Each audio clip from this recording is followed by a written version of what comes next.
Hola, es una alegría poder compartir con ustedes otro tema en el día de hoy. Y habíamos visto en los temas anteriores el uso de la fuerza, de dónde surge el uso de la fuerza y la violencia. Y habíamos visto además cómo uno podía considerar la ley, ¿no es cierto?, como una ley de diseño o como una ley impuesta. Y en relación con estos dos temas, quisiera en el día de hoy entrar en un siguiente tema que tiene que ver con la preservación del ser, la autodefensa por un lado y por el otro lado el sacrificio del yo. ¿Qué relación tienen estos dos conceptos? ¿De dónde surgen y qué implicancias, qué consecuencias, a dónde nos llevan esos dos conceptos antagónicos?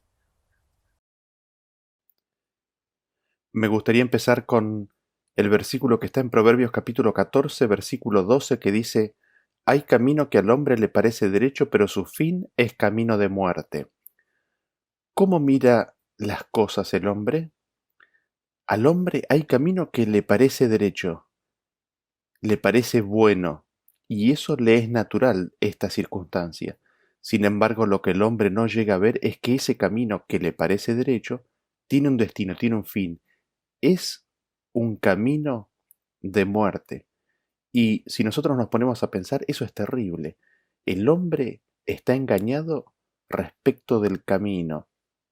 Cree ver algo en ese camino que no es, sino justo lo contrario. En Isaías capítulo 55 nosotros leemos a partir del versículo 8 que nos dice: Porque mis pensamientos no son vuestros pensamientos, ni vuestros caminos mis caminos, dijo Jehová. Como son más altos los cielos que la tierra, así son mis caminos más altos que vuestros caminos, y mis pensamientos más que vuestros pensamientos. ¿Cómo son los caminos del hombre en comparación con los de Dios? ¿Cómo son los caminos y los pensamientos de Dios respecto de los del hombre? Son mucho más elevados, son mucho más nobles, son celestiales en comparación con los del hombre. ¿Y cuánta diferencia hay? ¿Cuánta distancia hay entre uno y el otro? El versículo nos dice como el cielo de la tierra.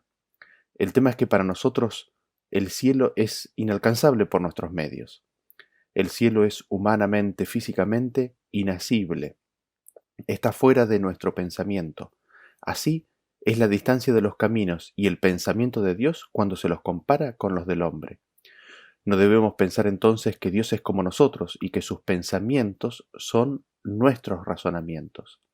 Si hiciéramos eso, entronaríamos nuestro pensamiento y nuestro razonamiento como si fuera Dios.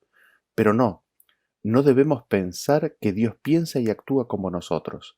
Así, tenemos que tener cuidado cuando veamos camino que nos parece derecho, porque lo más probable, a menos que esté completamente sujetado a toda la Escritura, es que sea camino de hombre, no de Dios, y que conduzca a la muerte. No solamente eso, sino que no debemos pensar que conocemos a Dios por defecto. Nuestra condición natural es de que no conocemos a Dios. Por eso Dios nos dice en Jeremías capítulo 9, versículo 23, así dijo Jehová: No se alabe el sabio en su sabiduría, ni en su valentía se alabe el valiente, ni el rico se alabe en sus riquezas, mas alábese en esto el que se hubiere de alabar, en entenderme y conocerme, que yo soy Jehová, que hago misericordia, juicio y justicia en la tierra, porque estas cosas quiero, dice Jehová. No hay nada de qué gloriarse o apreciarse, sino únicamente en conocer a Dios. Dios nos llama a que veamos el conocerle y entenderle como la riqueza más grande que el hombre jamás pueda poseer. Dios llama al hombre a que conocerle y entenderle es lo más valiente que el hombre pueda hacer. Dios llama al hombre a conocerle y entenderle porque es la mayor fuente de sabiduría jamás habida en esta tierra. Así, nuestra condición natural es de que nos falta, no conocemos y no entendemos. Es mucho lo que no conocemos y no entendemos. ¿Por qué? Por nuestra condición carnal, porque nuestro corazón es corrompido. En Romanos capítulo 3, versículo 11 nos dice: no hay quien entienda, no hay quien busque a Dios. En 1 Corintios 2, 14 nos dice: pero el hombre natural no percibe las cosas que son del Espíritu de Dios, porque para él son locura y no las puede entender, porque se han de discernir espiritualmente. Así vemos que no hay nadie que entienda ni busque. La naturaleza carnal no puede entender ni percibir las cosas del espíritu. ¿Cómo es que se llegó a esta condición?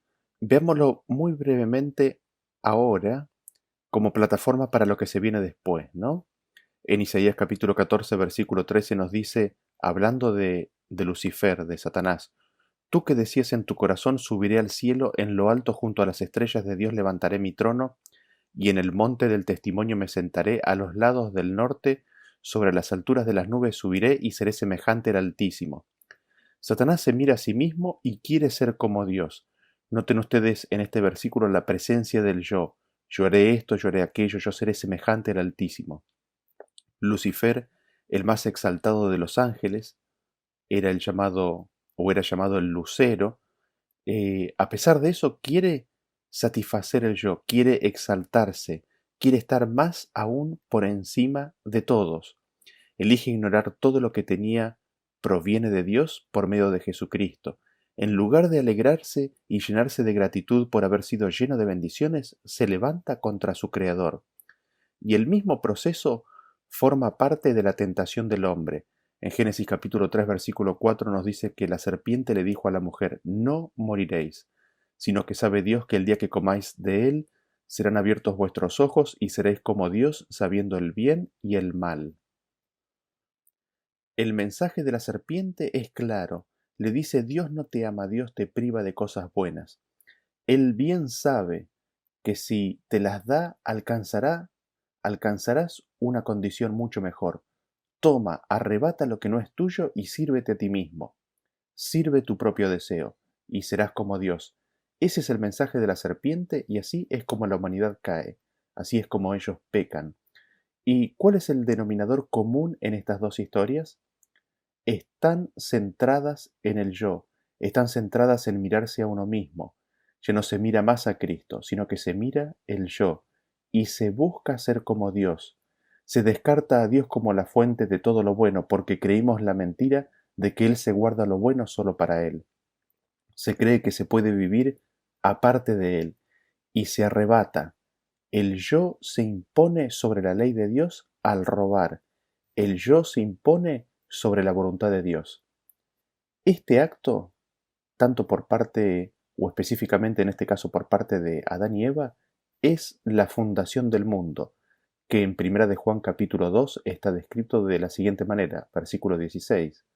Dice así, porque todo lo que hay en el mundo, los deseos de la carne, los deseos de los ojos y la vanagloria de la vida, no proviene del Padre, sino del mundo.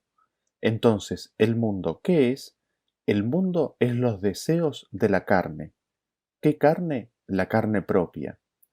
El mundo es los deseos de los ojos. ¿Qué ojos? Los ojos propios. El mundo es la vanagloria de la vida. ¿Qué vida? La propia. Y noten ustedes que es una gloria que es vana, es inútil, nos dice.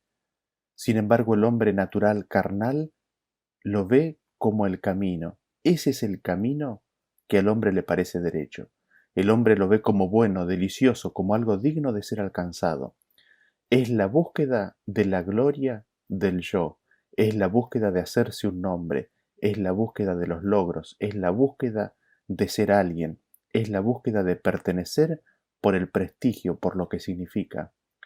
Y nos volvemos a preguntar y volvemos a responder, ¿cuál es la filosofía central de todo esto? La filosofía central es de que el yo es el rey. El yo, los deseos y anhelos del yo son centrales y lo que se busca satisfacer es a este pequeño, pequeño entre comillas, dictador que el ser tiene en sí mismo. Como habíamos visto en otras presentaciones, es el eros, es la búsqueda de la elevación propia por arriba de todo. Dentro de esto, el ser busca la gratificación, la satisfacción, la elevación, el refinamiento, la protección, la preservación de todo lo propio, mayormente del yo.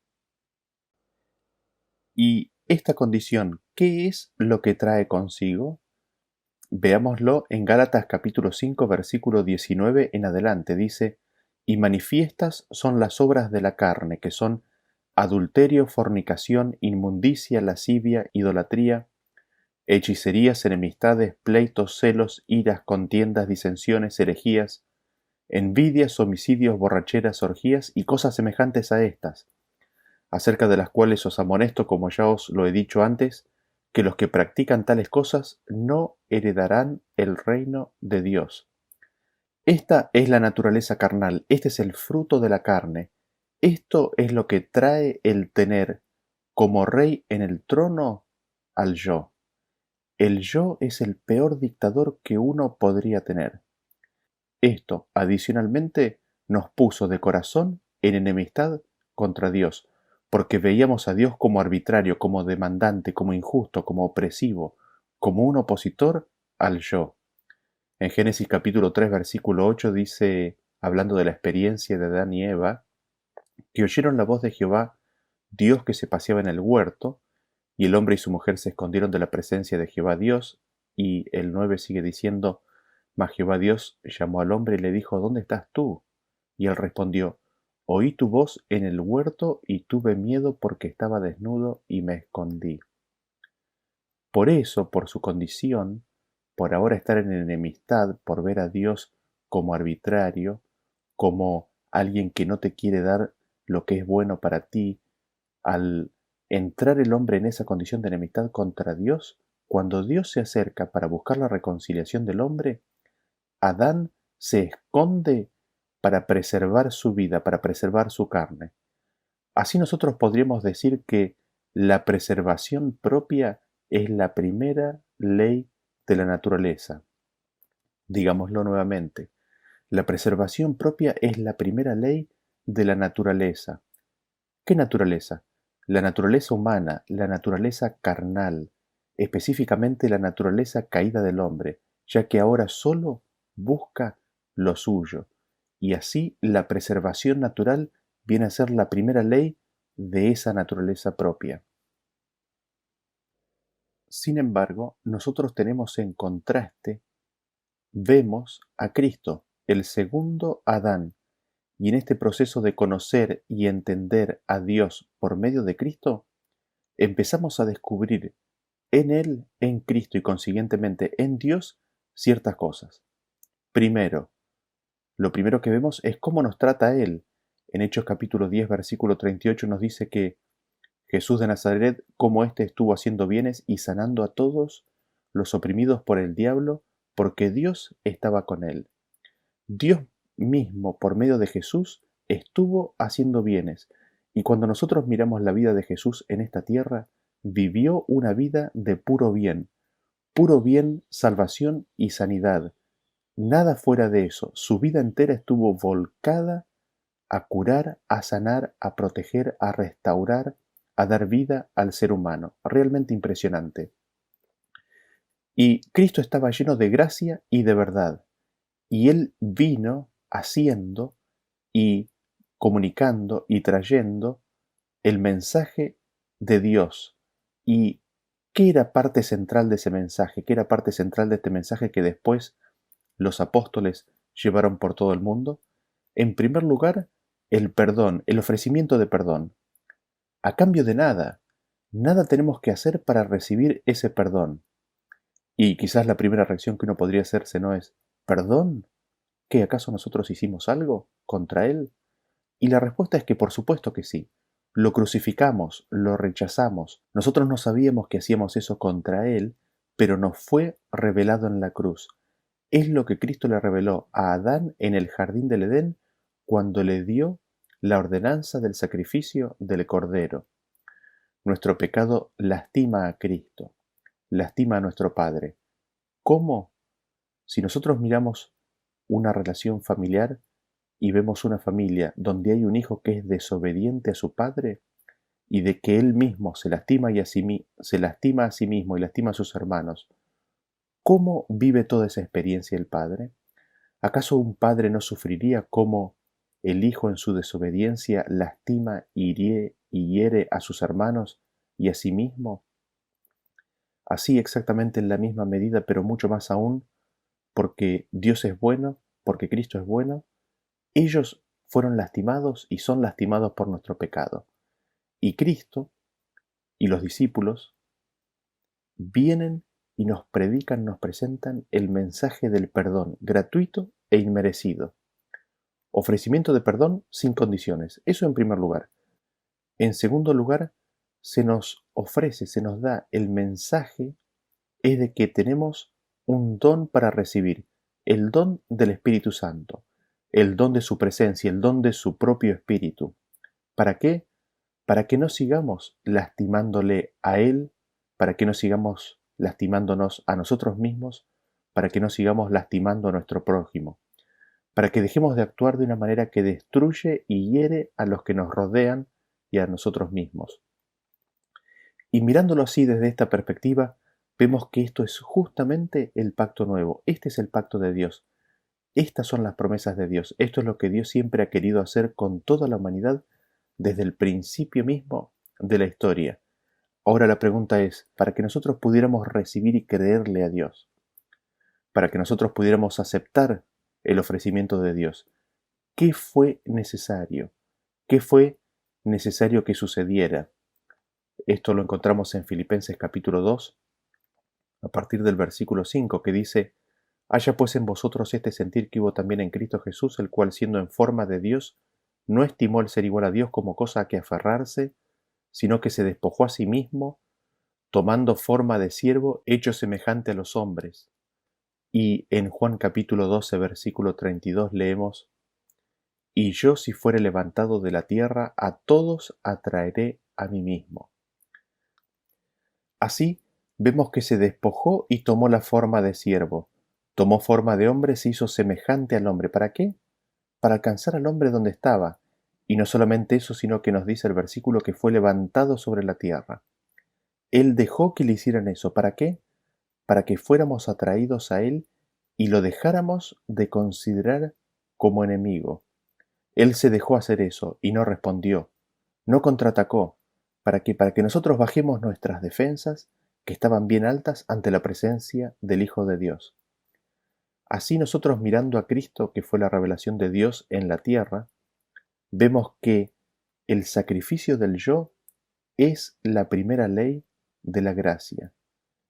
Cristo se sacrificó a sí mismo. Se sacrificó a sí mismo para que aceptáramos su gracia. Su gracia lo movió a darse a sí mismo. Así vemos que la gracia de Dios, que consiste en su perdón y sus dones y regalos ilimitados, conllevan o traen consigo o implican en sí mismo el sacrificio del yo. Ahora, volvamos nuestra vista al hombre natural, al hombre carnal, que vive según la carne. Recordamos que habíamos dicho que la preservación propia es la primera ley de la naturaleza, de esa naturaleza. ¿Qué sucede cuando la preservación propia está amenazada? Y esto ni siquiera tiene que ser real, sino que puede ser perfectamente imaginario. Veámoslo en Génesis capítulo 3, versículo 8. Dice: y oyeron la voz de Jehová Dios que se paseaba en el huerto, y el hombre y su mujer se escondieron de la presencia de Jehová Dios. Mas Jehová Dios llamó al hombre y le dijo: ¿dónde estás tú? Y él respondió: oí tu voz en el huerto, y tuve miedo porque estaba desnudo, y me escondí. Y Dios le dijo: ¿quién te enseñó que estabas desnudo? ¿Has comido del árbol del que yo te mandé no comieses? Y el hombre respondió: la mujer que me diste por compañera me dio del árbol y yo comí. ¿Qué es lo que está sucediendo aquí? El hombre había pecado. Dios viene al encuentro del hombre. Llama al hombre y éste se esconde.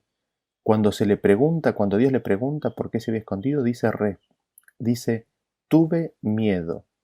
Y ahí Dios le abre una puerta para que el hombre le cuente lo que había sucedido. Dios le pregunta: ¿estuviste escuchando a alguien más aparte de a mí? ¿Hiciste algo que te mandé que no hicieras? ¿Y qué responde el hombre? Este había desobedecido. Un nuevo orden mundial ahora ya estaba establecido en el corazón del hombre. Este nuevo orden mundial era el reino del yo en el ser, el de proteger, el de cuidar, el de nutrir, el de exaltar y satisfacer al yo. Ahora a su vista, a la vista de Adán, el yo estaba amenazado. Las preguntas de Dios eran amenazadoras a su yo. ¿Y cómo responde?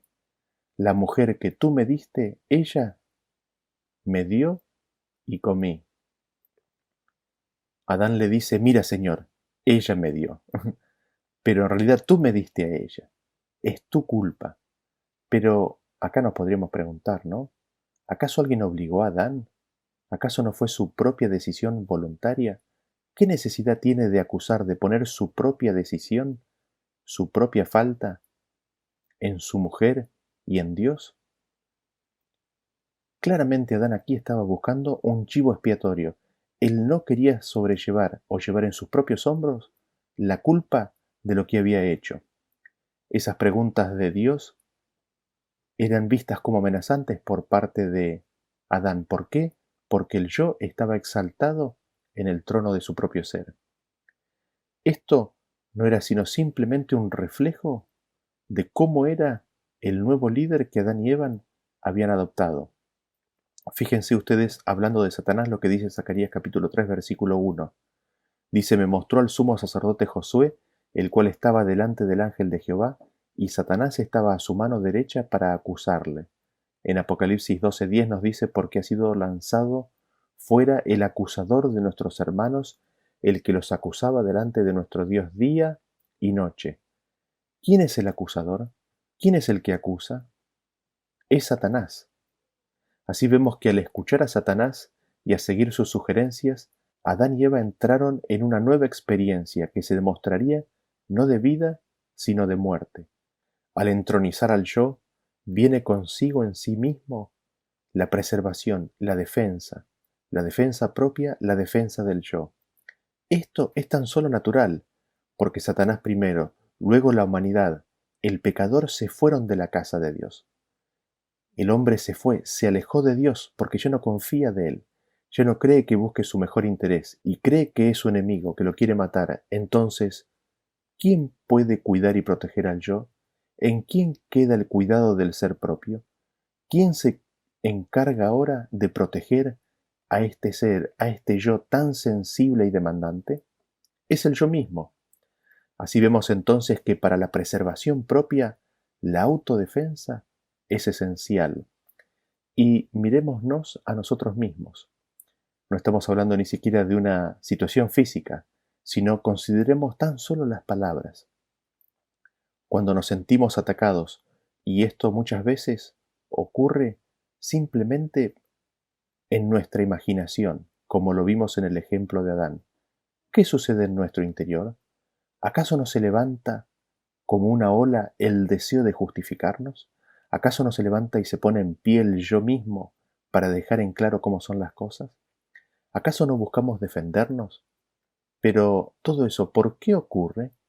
Es porque queremos proteger al yo, porque buscamos protegerlo, cuidarlo, expandirlo. Así, toda excursión sobre el yo implica una amenaza a nuestros ojos, ¿no? A la soberanía propia y una razón para defenderse, expandirse, actuar, acusar, atacar. Sin embargo, cuando volvemos nuestros ojos a Cristo, cuando vemos a Cristo, ¿qué vemos? Vemos a alguien quien no buscó lo propio, sino que se humilló hasta hacerse con forma de siervo. Y no solamente eso, sino que lo hizo hasta la muerte de cruz. Vemos a alguien que aceptó la humillación más grande que podía haber, que era la de ser colgado del madero. ¿Para qué? Para que nosotros fuéramos atraídos a Dios. ¿Y qué es lo que vemos en Él? ¿Qué es lo que vemos a Él cuando hace eso? Vemos la negación del yo, vemos el negarse a sí mismo.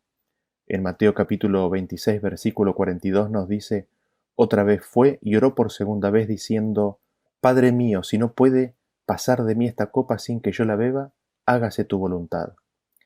Cristo en la agonía del Getsemaní, cuando lo aplastaba el peso del pecado, rogó al Padre que pasara esa copa de él. ¿Qué copa era esa? Era la copa de la ira de Dios. Sin embargo, Cristo dice que no se haga mi voluntad, sino la tuya. Así Cristo se negó a sí mismo y tomó su cruz. En Mateo capítulo 16, 24 dice entonces Jesús dijo a sus discípulos, si alguno quiere venir en pos de mí, niéguese a sí mismo y tome su cruz y sígame. Así, Cristo nos enseña y nos muestra el camino de Dios, y en el vivirlo para nosotros nos mostró los pensamientos de Dios.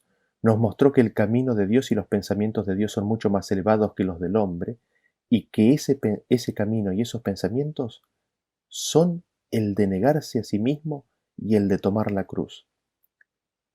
¿En qué consiste entonces el camino y el pensamiento de Dios? Consiste en la negación propia, en la negación del yo.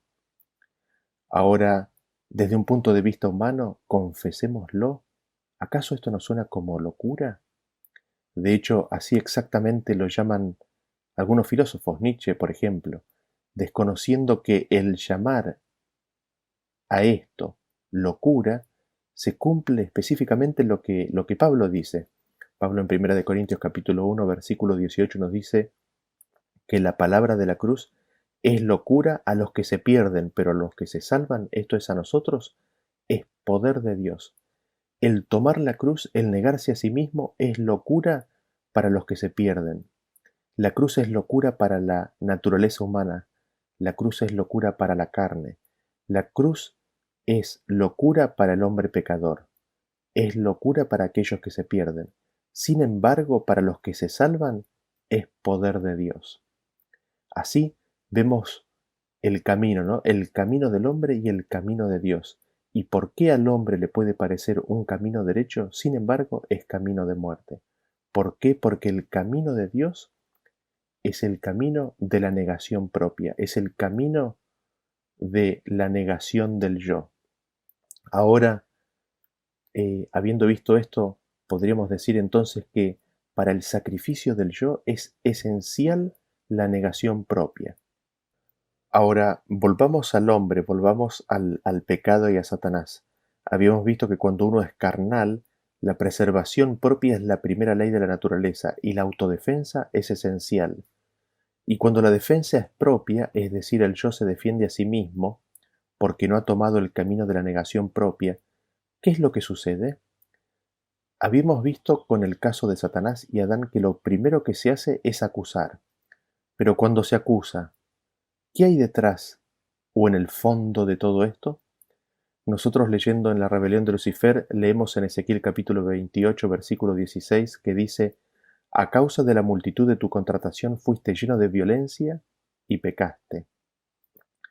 En ese tráfico, en ese comercio para la ganancia propia, en ese llevar agua para el molino propio, en ese acusar a Dios de injusto y de que su ley es imperfecta o era imperfecta, llenó de dudas y de angustia el corazón de los ángeles. Y es en esa actividad, en ese querer ser como Dios, que implicaba el correr a Cristo de la escena. En hacer eso, en ese tráfico, en ese llevar ese mensaje respecto de Dios, la Biblia nos dice que Lucifer se llenó de violencia. Su corazón se llenó de violencia. Su corazón diseñó e inventó el uso de la fuerza para tomar lo que no le era propio. De allí que Jesús después llamaría a Satanás como homicida desde el principio. Él fue lleno de violencia por la búsqueda de lo propio.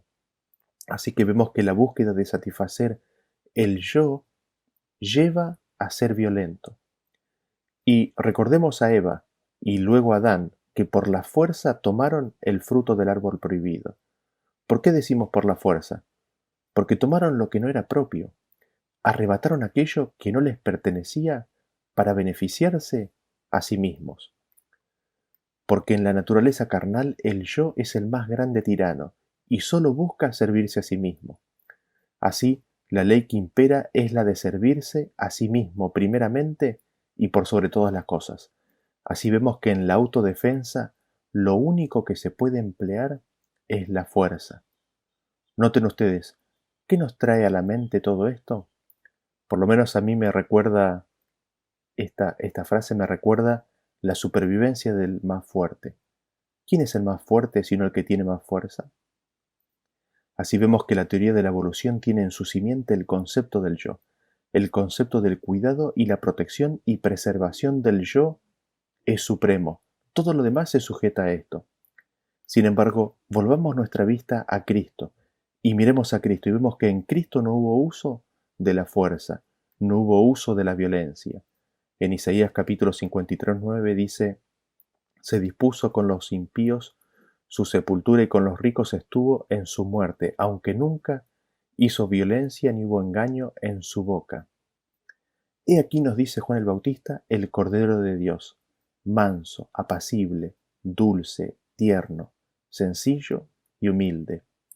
Así se dice de la obra de Dios en Zacarías capítulo 4 versículo 6: no con ejército ni con fuerza, sino con mi espíritu. No con el uso de la fuerza, no con el uso de la espada, sino con su espíritu. ¿Y qué trae, qué implica la presencia del Espíritu de Dios? ¿Qué carácter tiene el Espíritu Santo? En Gálatas capítulo 5:22 nos dice: mas el fruto del Espíritu es amor, gozo, paz, paciencia, benignidad, bondad, fe, mansedumbre, templanza. Contra tales cosas no hay ley. El fruto, el resultado, el fin de recibir el Espíritu de Dios es amor, es gozo, es paz, es paciencia, es mansedumbre. ¿Se puede ver fuerza en estos atributos? Es imposible, ¿no es cierto? Por eso, después se nos diría en Primera de Pedro capítulo 5 versículo 2: apacentad la grey de Dios que está entre vosotros, cuidando de ella, no por fuerza, sino voluntariamente. No habría de usarse la fuerza en la grey de Dios. ¿Por qué? Porque la expectativa es que haya una negación propia que lleve al sacrificio del yo. Entonces, la fuerza no tiene lugar. ¿Y qué es lo que motiva a la negación del yo? ¿Por qué Cristo se negó a sí mismo? Recordemos que la negación al yo de Cristo es una imagen de la negación del Padre a buscar a satisfacerse a sí mismo. ¿Cuál fue la causa de que Cristo diera su vida por nosotros? Hay una sola. En Efesios capítulo 5 versículo 2 nos dice: y andad en amor como también Cristo nos amó y se entregó a sí mismo por nosotros, ofrenda y sacrificio a Dios en olor fragante. ¿Por qué causa Cristo se entregó? Por amor. ¿Por amor a quién? Por amor al Padre, que era desfigurado por las viles acusaciones de Satanás. Por amor a nosotros, que habíamos caído bajo el imperio de la muerte y estábamos perdidos, ciegos, condenados a recibir la paga de nuestra propia maldad. Ahora, lo interesante es que dice que se entregó por nosotros. ¿A quién se entregó? Se entregó al Padre. Al Padre le dijo: pongo mi vida en tus manos para que se haga tu voluntad.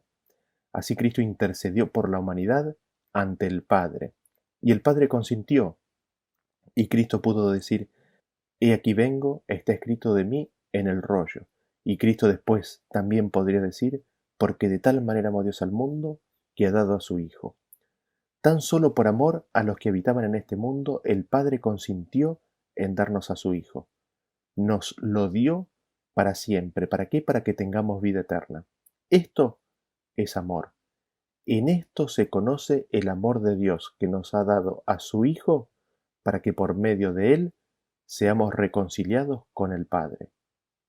Cristo nos dijo en Juan capítulo 3 versículo 13 que nadie tiene mayor amor que este, que uno ponga su vida por sus amigos. No hay mayor amor que el que poner la vida por los amigos.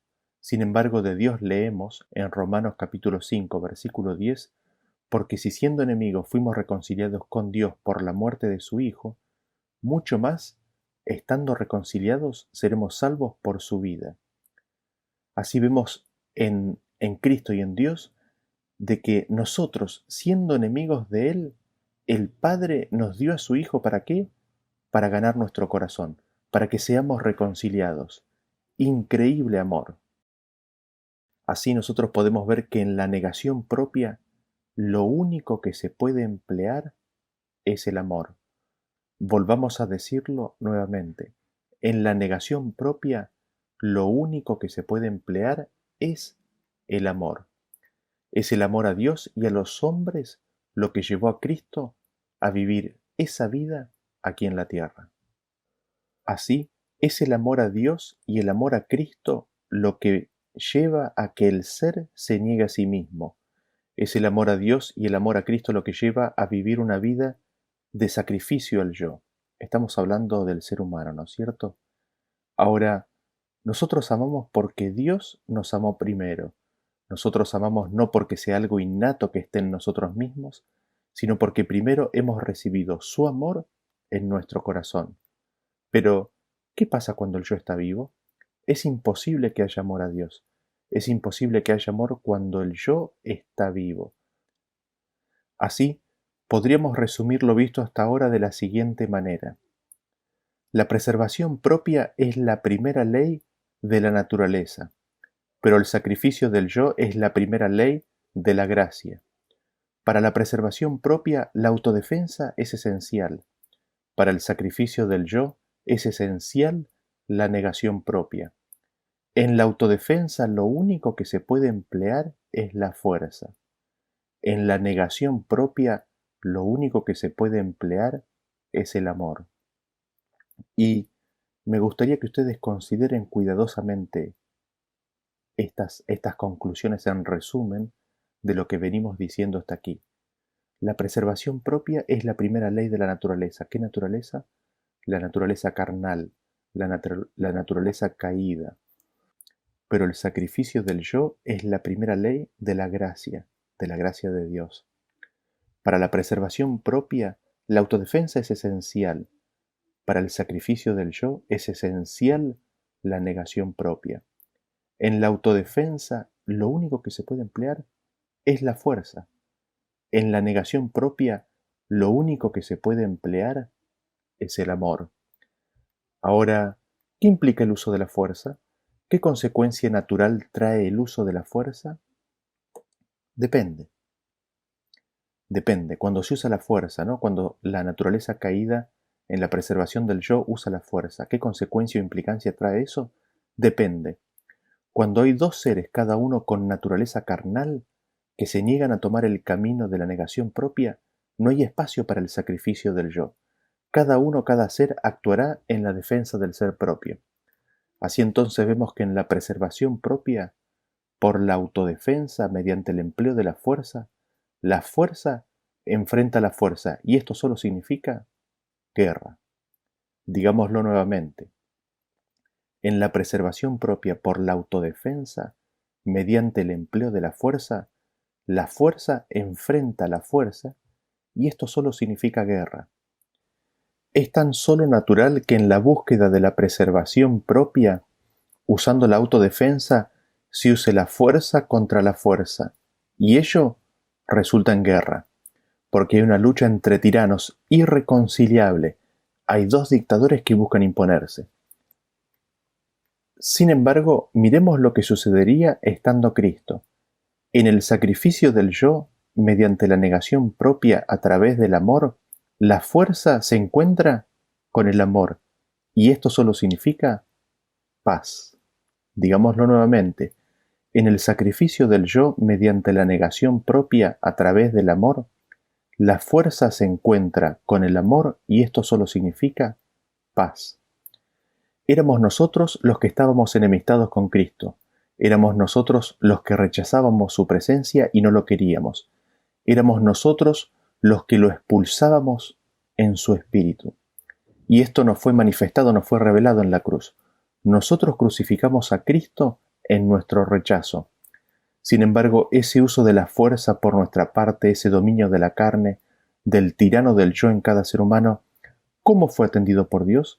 ¿Qué fue lo que hizo Cristo como respuesta? Dios y Cristo se negaron a sí mismos.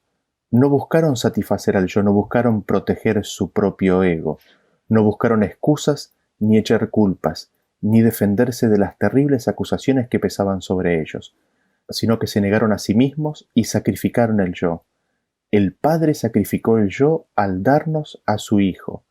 El Hijo sacrificó el yo al darse a sí mismo por nosotros. ¿Y por qué lo hicieron? Lo hicieron por amor. Lo hicieron por amor a ti y por amor a mí. Fue una expresión automática e innata del corazón de amor que moraba en ellos. Les fue imposible dejar de ser lo que eran y se entregaron por la salvación de cada uno de nosotros. ¿Y qué provocó esto en la humanidad? El hombre se detuvo en su enemistad. El hombre fue detenido en seco y miró a Cristo. Y lo vio varón de dolores, vio en él la propiciación de Dios, vio en él la ira de Dios y vio en él la paz de Dios. Y aquellos que se dejaron impresionar por su espíritu, depusieron las armas, depusieron la fuerza.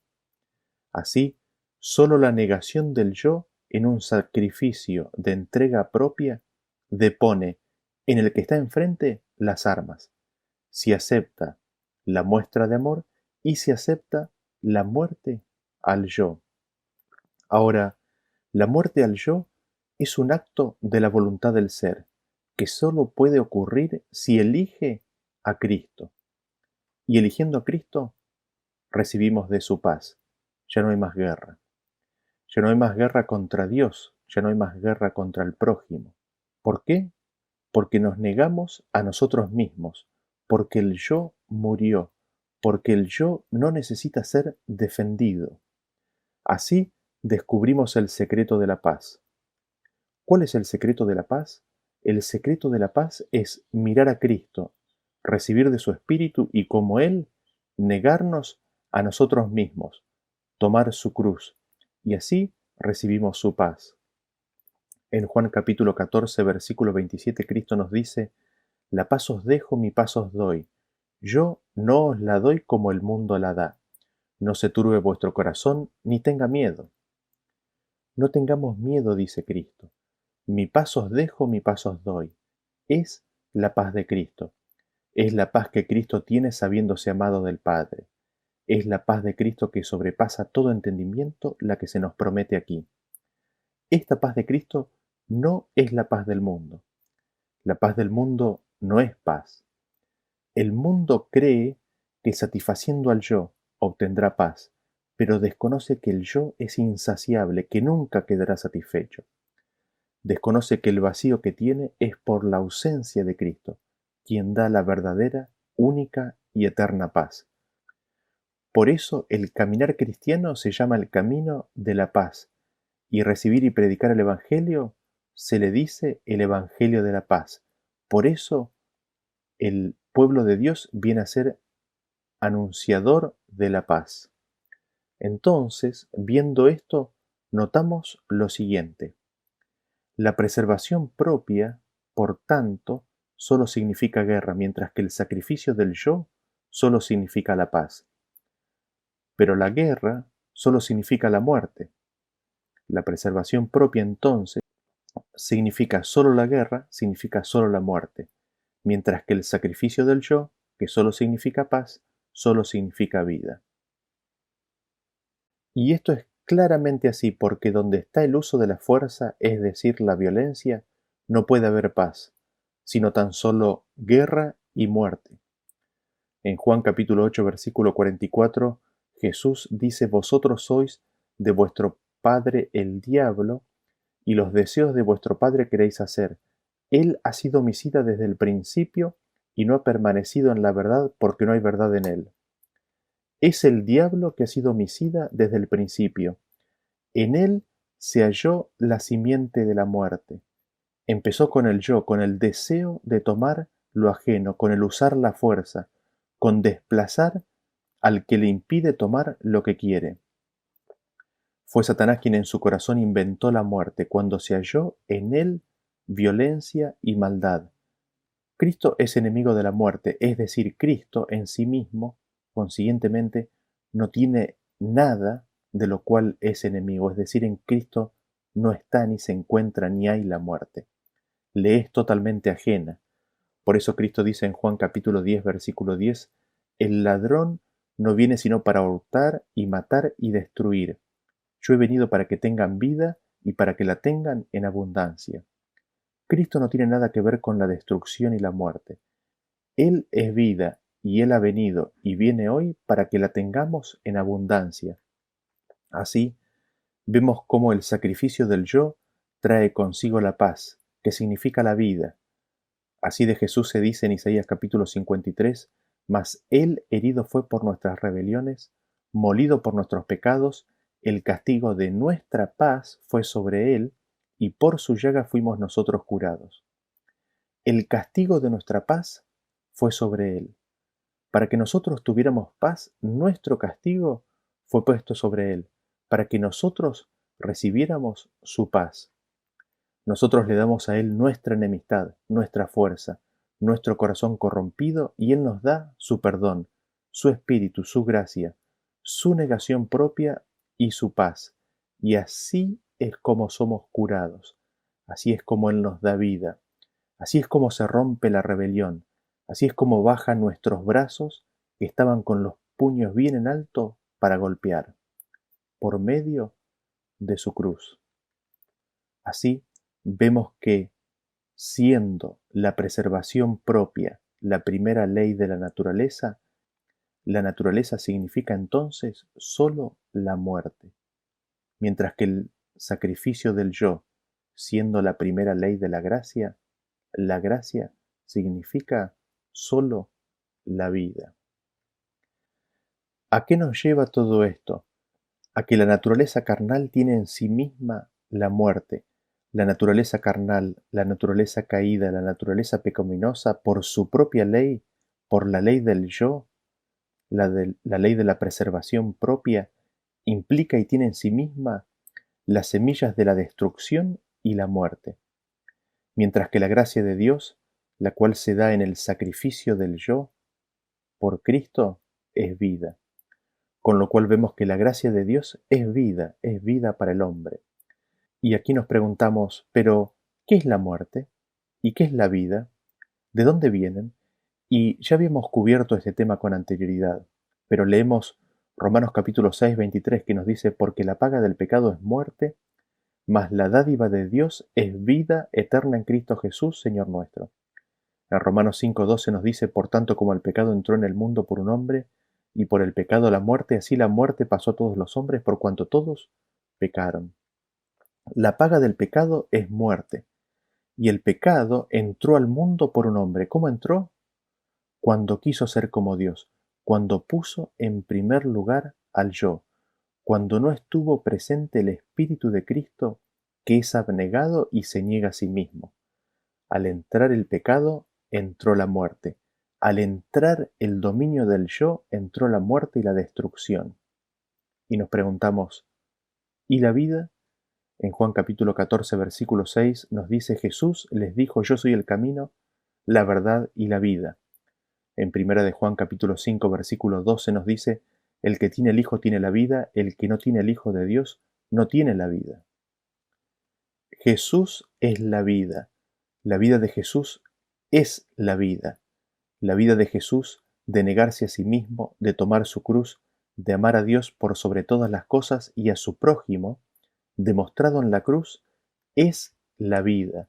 El que tiene a Jesús, el que tiene su espíritu, el que tiene su vida, tiene la vida. El que no tiene a Jesús, el que no tiene su espíritu, el que no tiene esa vida de Jesús, no tiene la vida. Así Jesús puede decir en Proverbios capítulo 8, versículo 36, mas el que peca contra mí defrauda su alma. Todos los que me aborrecen aman la muerte. El no querer a Cristo, el aborrecer su vida, es amar la muerte. Y aquí es donde el hombre defrauda su alma. Aquí es donde el hombre puede pensar que el camino es derecho, sino es un camino de muerte. ¿Por qué? Porque en la naturaleza carnal, en la naturaleza pecaminosa, en el ser donde Cristo no reina, sino el yo, hay garantía de violencia, hay garantía del uso de la fuerza, consiguientemente de guerra, de destrucción y de muerte. Así, vemos que podemos decir lo siguiente: la muerte es sólo la paga del pecado. Siendo la naturaleza sólo la muerte, lo es sólo porque la naturaleza significa pecado, mientras que la vida es sólo la recompensa de la justicia. La gracia significa sólo la vida, sólo porque la gracia significa la justicia. Así, vemos que la naturaleza carnal, es decir, la naturaleza pecaminosa, es sólo muerte porque la naturaleza carnal significa pecado. Es tan sólo natural en esa naturaleza la enemistad a Dios. Mientras que la vida es la recompensa de la justicia de Dios, porque la gracia de Dios es su justicia. La gracia de Dios es porque Dios es justo. La justicia de Dios es su vida, su forma de ser, su carácter. Y Él está lleno de gracia y de verdad, lleno de gracia y de misericordia. Así se nos presentan los dos reinos, el reino de Satanás y el reino de Dios. El reino de Satanás, que es el reino de la naturaleza carnal, pecaminosa, donde el yo impera en cada ser. Y por otro lado, el reino de Dios, donde la negación propia es la ley de la vida. Así podemos ver y decir lo siguiente: el pecado y la justicia, la naturaleza y la gracia, son dos elementos directamente opuestos y antagónicos. Ocupan ámbitos absolutamente distintos. La naturaleza, la preservación propia, la autodefensa, la fuerza, la guerra y la muerte solo ocupan el ámbito del pecado. La gracia, el sacrificio del yo, la negación propia, el amor, la vida, la paz, solo ocupan el ámbito de la justicia. Así, podemos hacer una clara distinción entre el reino de Dios y el reino de Satanás. Así podemos hacer una clara distinción entre el ámbito del pecado y el ámbito de la justicia. Por un lado tenemos en el reino de Satanás, en el ámbito del pecado, a la naturaleza carnal, a la naturaleza pecaminosa que obra o que busca la preservación propia, lo cual tan solo lleva a la autodefensa. El único elemento, la única herramienta que la autodefensa tiene en sí misma es el uso de la fuerza, que trae consigo la guerra y consiguientemente la muerte. Pero por el otro lado nosotros tenemos al reino de Dios, el cual es el reino de la gracia, es el ámbito de la gracia, y allí lo que impera es el sacrificio del yo, lo cual es tan solo posible mediante la negación propia. Esto se hace por amor, y así vemos que el resultado de ello es la paz y la vida. Y así es como tenemos el ámbito del pecado y de la justicia. Así tenemos al reino de Dios y al reino de Satanás. Resumamos entonces lo que hemos visto hasta aquí. La preservación propia es la primera ley de la naturaleza, pero el sacrificio del yo es la primera ley de la gracia. Para la preservación propia, la autodefensa es esencial. Para el sacrificio del yo es esencial la negación propia. En la autodefensa lo único que se puede emplear es la fuerza. En la negación propia, lo único que se puede emplear es el amor. En la preservación propia por la autodefensa, mediante el empleo de la fuerza enfrenta la fuerza, y esto solo significa guerra. En el sacrificio del yo, mediante la negación propia a través del amor, la fuerza se encuentra con el amor y esto solo significa paz. La preservación propia, por tanto, solo significa la guerra, mientras que el sacrificio del yo solo significa la paz. Pero la guerra solo significa la muerte. La preservación propia entonces significa solo la guerra, significa solo la muerte, mientras que el sacrificio del yo, que solo significa paz, solo significa vida. Siendo la preservación propia la primera ley de la naturaleza significa entonces solo la muerte, mientras que el sacrificio del yo, siendo la primera ley de la gracia significa solo la vida. Pero la muerte es solo la paga del pecado. Siendo la naturaleza solo muerte, lo es solo porque la naturaleza significa pecado, mientras que la vida es solo la recompensa de la justicia. La gracia significa solo vida, solo porque la gracia significa la justicia. El pecado y la justicia, la naturaleza y la gracia, son elementos directamente opuestos y antagónicos. Ocupan ámbitos absolutamente distintos. La naturaleza, la preservación propia, la autodefensa, la fuerza, la guerra y la muerte solo ocupan el ámbito del pecado. La gracia, el sacrificio del yo, La negación propia, el amor, la paz y la vida solo ocupan el ámbito de la justicia. El reino del pecado es el reino de Satanás. El reino de la gracia es el reino de Dios. Todo el poder del dominio de la gracia está dedicado a salvar a los hombres del dominio del pecado.